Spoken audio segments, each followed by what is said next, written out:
Welcome to Business Line's State of the Economy podcast, where you'll find insight, analysis, and the story behind the numbers. Hello, all. Welcome to Hindu Business Line's State of Economy podcast. I am Amiti Sen. India's global trade scenario has never been busier. We just concluded the India-UK Free Trade Agreement. Although it will take at least 15 months to be implemented and all details are yet to be shared, the pact has indeed been signed and is also serving as an inspiration for others. The EU, for instance, wants to finalize the early harvest deal with us as soon as July. And then there is the proposed India-US bilateral trade agreement, the centerpiece of everyone's attention, and the dreaded US reciprocal tariffs hanging like a sword over our heads.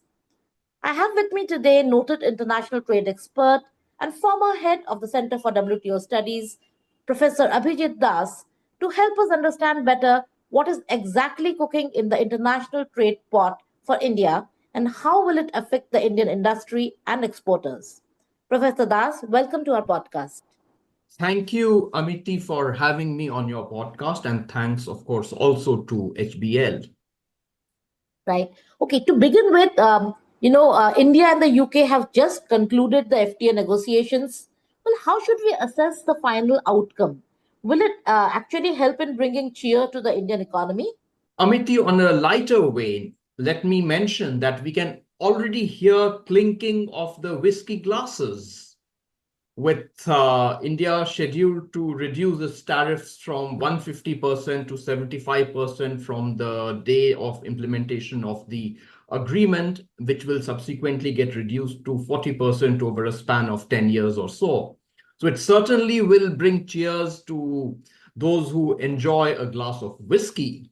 But on a more serious note, let's bear in mind that this agreement between India and UK gives a very important political signal at a time when global trade and trade rules are in tumult, when United States has launched a frontal assault on the rules-based trading system. Here we have two large economies joining hands, coming together and showing the power of cooperation, the benefits of collaboration, and arriving at a rules-based regime.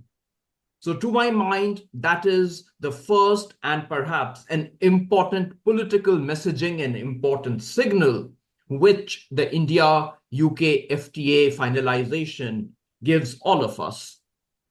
Now, coming to whether it will bring cheer to the Indian economy, let's bear in mind that at this juncture, the details of the agreement in terms of the legal texts are not yet out in public domain.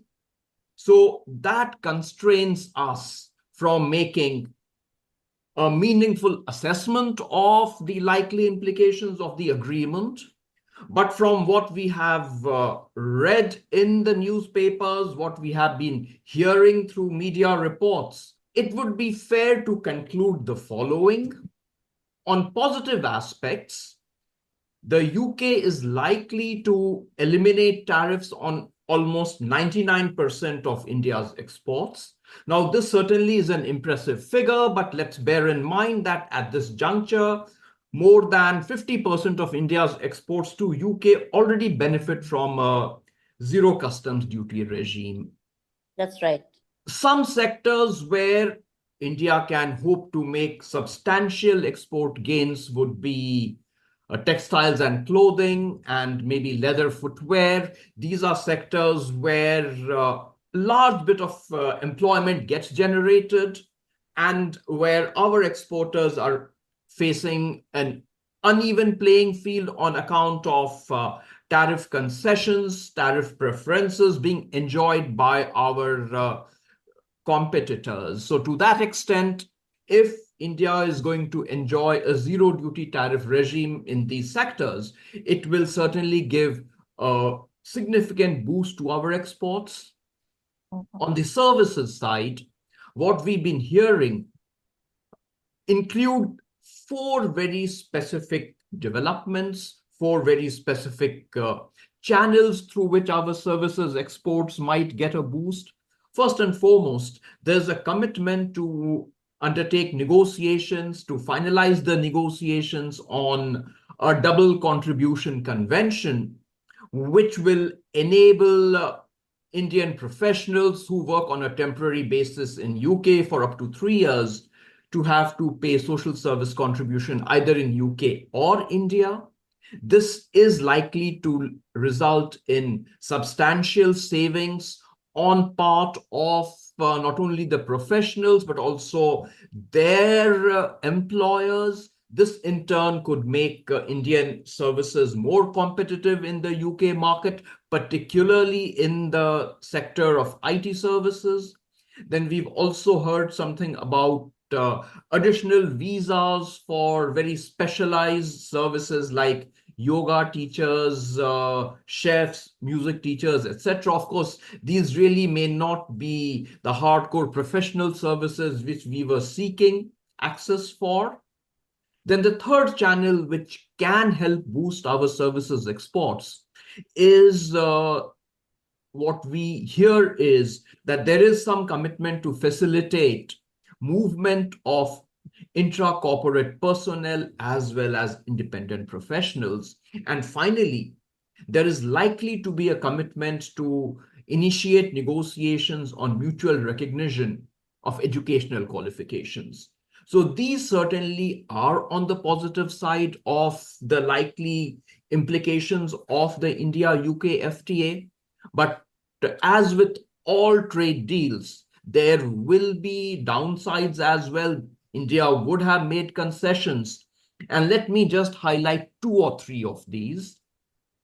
First and foremost, going by, again, newspaper reports and what the UK government has put out on its website, we appear to have conceded some ground on government procurement.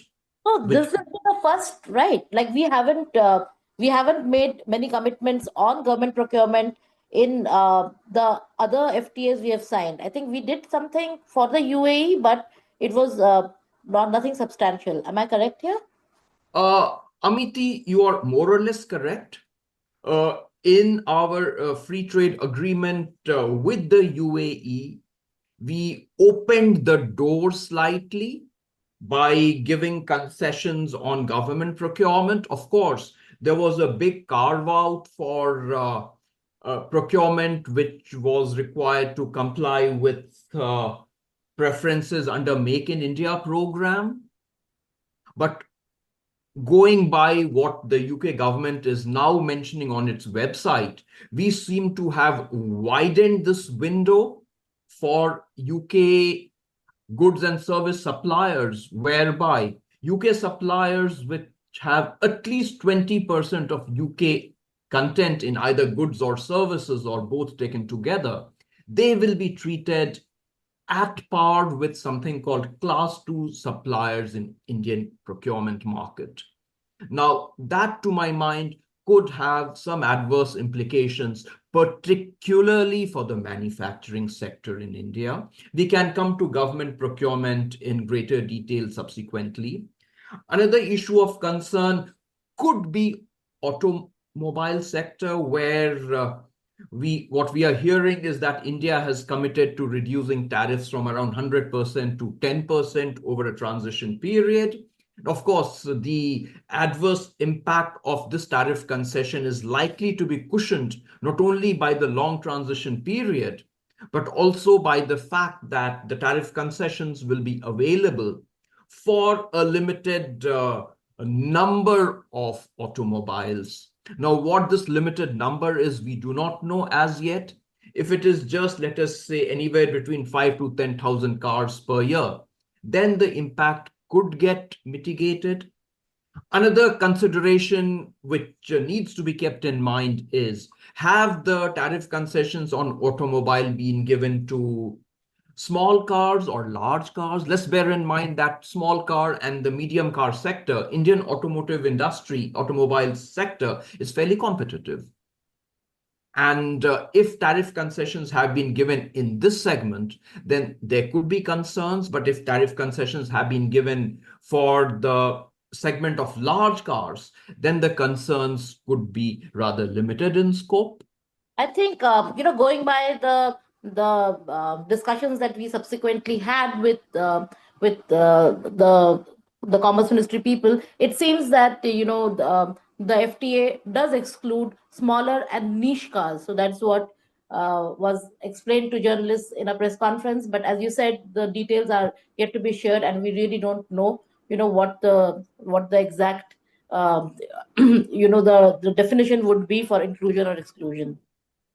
That's true. And let's also bear in mind, Amiti, that we frequently lament the state of manufacturing in India, that the share of manufacturing in the overall GDP is not picking up. And there, the auto sector really plays a very crucial role. So the overall impact of the India-UK FTA, we will need to judge to some extent on the concessions that we will be making, or we may have already made on the auto sector. So that is an area to keep our eyes on. Then another area where there could be adverse implications, if not immediately, over a period of time, could be in non-trade issues such as environment, labor, gender, etc. If we go by the past agreements of the European Union, to which UK used to be a party earlier when it was part of the European Union, then one aspect which springs out in clear detail is that some of these non-trade provisions could provide a legal basis for our partner country, FTA partner country, to impose non-tariff barriers against our exports. So we need to look out for that. We need to be watchful. And secondly, there is also a possibility, if we go by the past FTAs of European Union, of labor and environment commitments that we may have taken in other forum, non-trade forum. These commitments would get enforced, maybe through a trade agreement based on either a trade-based sanction or through a mechanism of committees where NGOs might have an important role. That could create problems for us. And we have already seen a dispute involving South Korea and European Union, where on account of labor commitments on labor issues, South Korea did encounter some difficulties. I'm not saying that these problems will definitely be Right. there in the India-UK, but we will have to await the fine print. Yeah. So the fine print, we really don't know when it will be exactly out, because the negotiating team says that the legal scrubbing is still happening, and that will take 3 more months, and then after that, 12 months wait for UK Parliament approval. But I'm sure we will know much more in the coming months. Okay, so just tell me something, now that we have signed the India-UK FTA, and some of the broad points are already out there. The UK government has shared many of the things that India has agreed to. India too has shared. So based on that, do you think that there could be a rub-off effect in the other FTAs that India is negotiating? Specifically the India EU FTA and the India US bilateral trade agreement. Amiti, you're very right.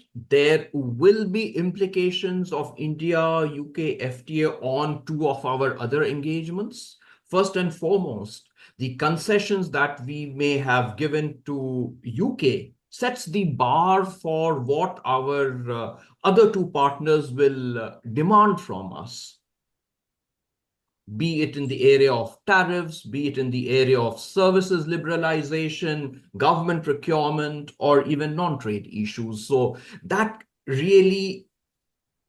is an aspect which we have to be cognizant of.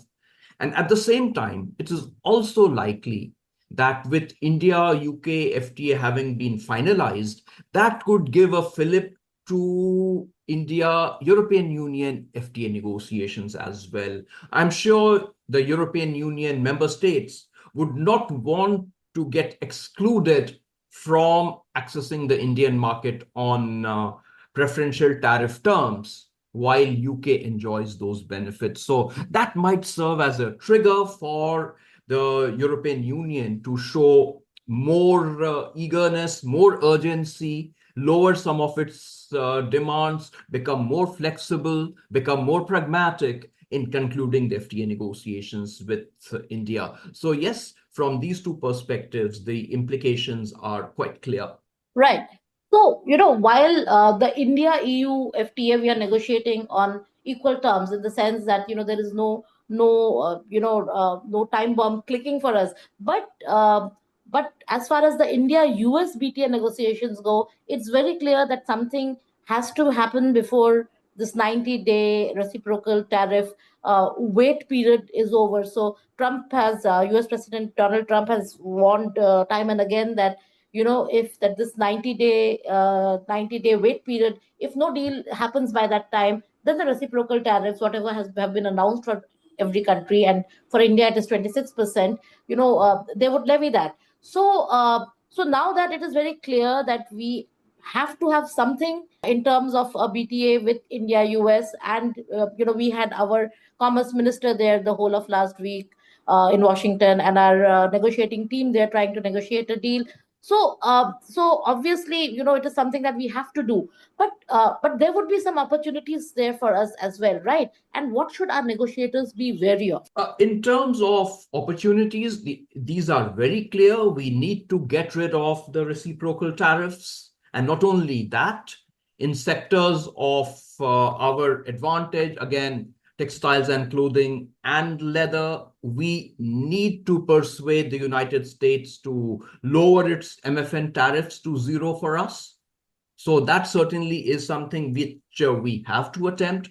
What our negotiators need to be wary of include the following. Number one, when it comes to agriculture, we have to be wary of lowering tariffs for wheat, dairy, corn, soya, cotton, etc. Under the area in agriculture, which our negotiators have to watch out for, includes demands of the US for, in a way, allowing greater access for GM products. Maybe what they are looking at is a more predictable regulatory regime for approval of GM products. In addition, we have to watch out for commitments in the area of intellectual property right, digital trade, and again, government procurement. Now, often when we talk of government procurement, an argument which is made by many is that what is the harm in inclusion of government procurement in our free trade agreements? Won't that lead to greater transparency? Won't that lead to greater choice? Won't that lead to lowering of prices, so overall benefit to the Indian economy? Won't that also result in providing us with export opportunities? Now, let me dwell on the last part, export opportunity.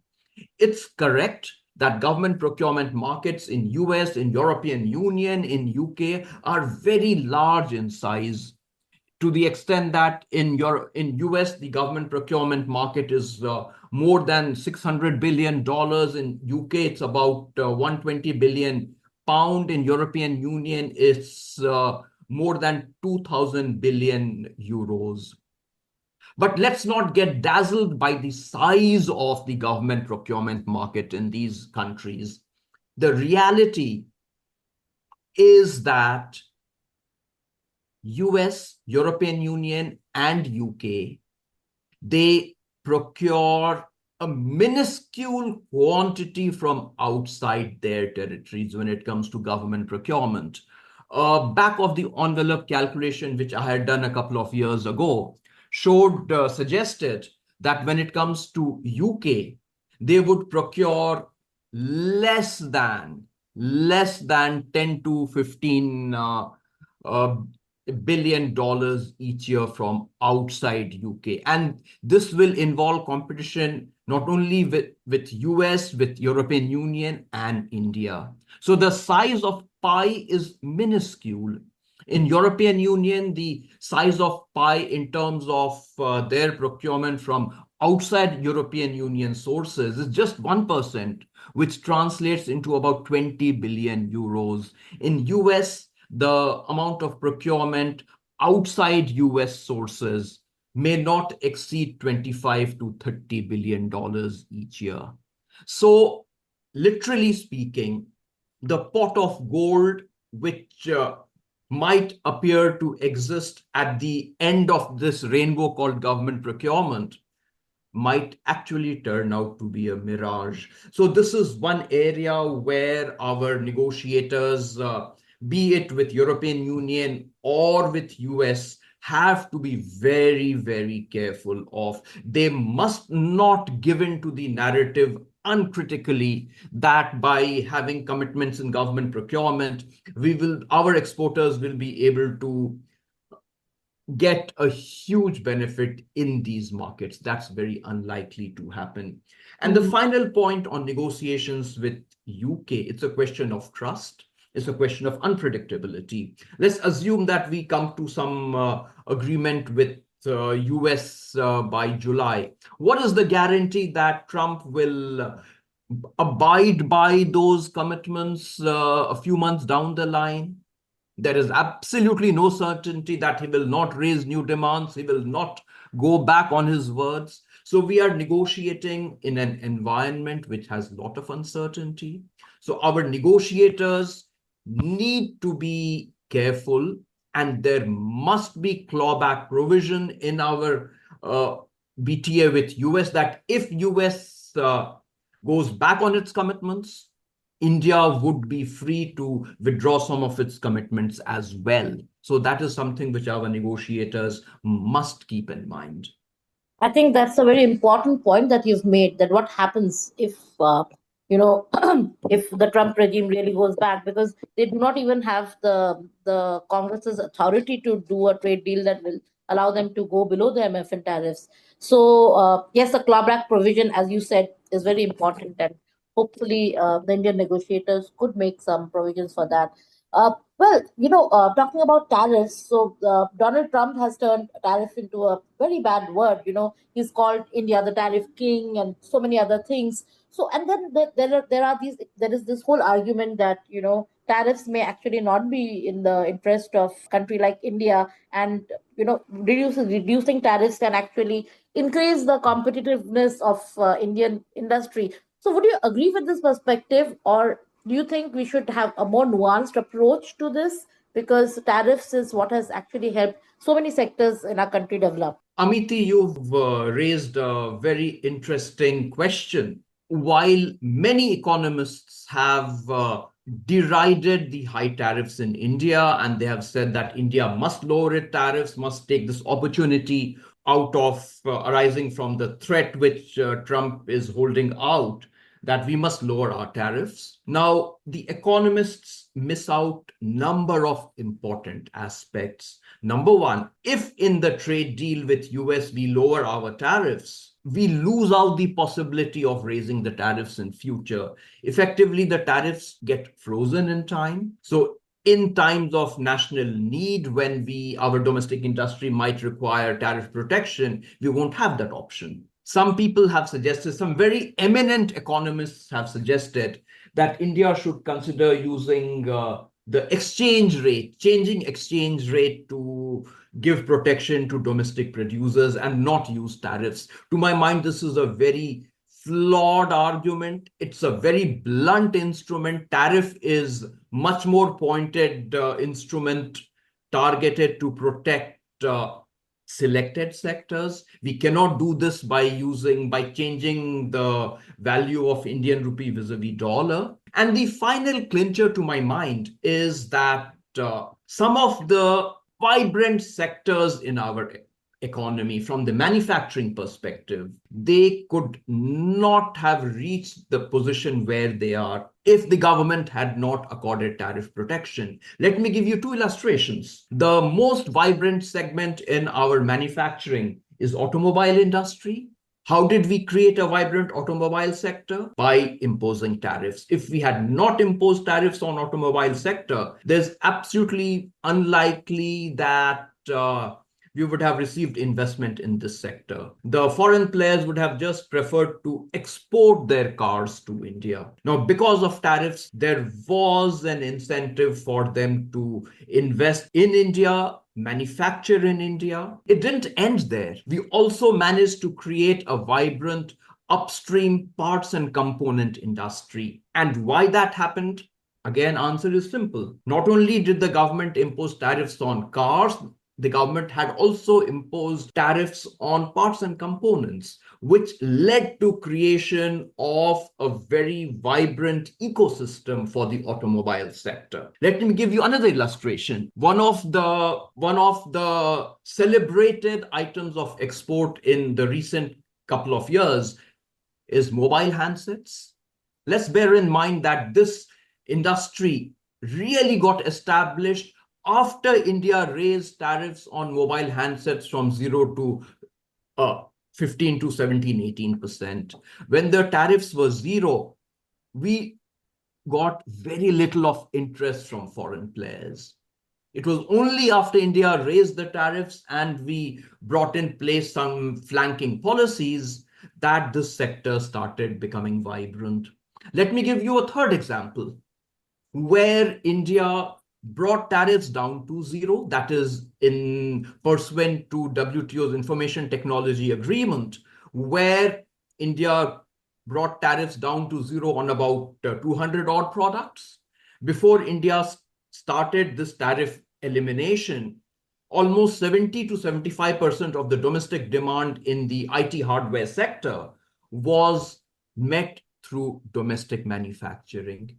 However, after the tariffs were brought down to 0 within a span of about 5 years thereafter, the contribution of domestic IT hardware producers dropped to about 30%. So clearly, when we brought down tariffs to 0 in IT hardware sector, our manufacturers were unable to cope with import competition. So this again highlights the relevance of tariffs. I'm not saying that accord tariff protection, raise tariffs high, that automatically guarantees a vibrant manufacturing industry. No, I'm not saying that. What I'm saying is you bring tariffs down to 0 in any sector, it's very unlikely that sector will be able to face import competition. This is an aspect which economists fail to recognize, and it will be to our peril that if we fall for the narrative that tariffs are bad. We really need to have a more nuanced approach on tariffs, as you have said. Right. Yeah. So what you're saying is that while, in an increasingly globalized world, one has to deal with lower tariffs, but it has to be calibrated because tariffs have served a purpose, and there is a reason for which, tariffs were being imposed by all countries in various points of time. Absolutely true. Right. So, talking about the WTO, well, you have described in your latest book, Strategies in GATT and WTO Negotiations, how painstakingly multilateral trade rules have been framed over the last 7 decades. But, now with Trump showing very little respect for WTO rules, do you think the time has come for the WTO to shut down? Amiti, thanks for referring to my most recent book titled Strategies in GATT and WTO Negotiations. In my book, I have addressed your question. WTO might not shut down. WTO as an institution might get transformed into a slightly different incarnation. The name WTO might continue, or it might have another name, just the way the erstwhile GATT expanded in scope by including services and intellectual property rights and transformed itself into the WTO. Something similar might happen to the WTO itself. Let's remember the WTO provides an overarching framework of rules which are applicable to more than 165 countries. without this overarching framework of rules, it would be very, very difficult to conduct international trade. And even if at this juncture, US is not complying with the WTO rules, it has gone back on its commitments. Its actions are illegal, no doubt about it, but rest of the WTO membership is complying. So that gives us the value utility of WTO rules. I'm not saying that the WTO rules are perfect. The WTO rules have many flaws which need to be addressed. But the short point is we have a rules-based system. And in contrast, what Trump is trying to do is to go into a power-based system. And that highlights the importance of subscribing to, adhering to a set of rules which have been commonly agreed by a large number of countries. So to cut a long story short, WTO rules are not going out of the window anytime soon. The rules might get changed. The name of the institution might get changed. International trade will continue. International trade negotiations will continue. And hence the relevance of rules of the WTO are also likely to continue. Right. My last question to you, in the evolving trade scenario, what do you think should be India's role, particularly from the perspective of, India being the champion of the global south? From the perspective of India, it is very important that the tumult, the turbulence which we are witnessing, that is avoided. That is, in a way, quickly curbed and countries get back to respecting rules. In other words, as I mentioned earlier, what Trump has done is he's triggered an attempt at moving totally to a power-based system. That is something which India has to deliberate very carefully. India has to come out with alternatives to make sure that a rules-based system prevails. India cannot do it alone. India has to reach out to other like-minded countries. India has to also talk to, let us say, European Union or UK to make sure that the rules-based system to govern international trade is not replaced by a completely power-dominated system, something which President Trump is attempting to do. Right. Professor Das, thank you so much for helping our listeners make better sense of the various aspects of the complex trade deals India is negotiating. We certainly hope to have you back with us as we get more clarity on the India-UK FTA and the India-US BTA. Thank you so much, Professor Abhijit Das. Thank you, dear listeners. Thank you, Amiti, for having me on your podcast.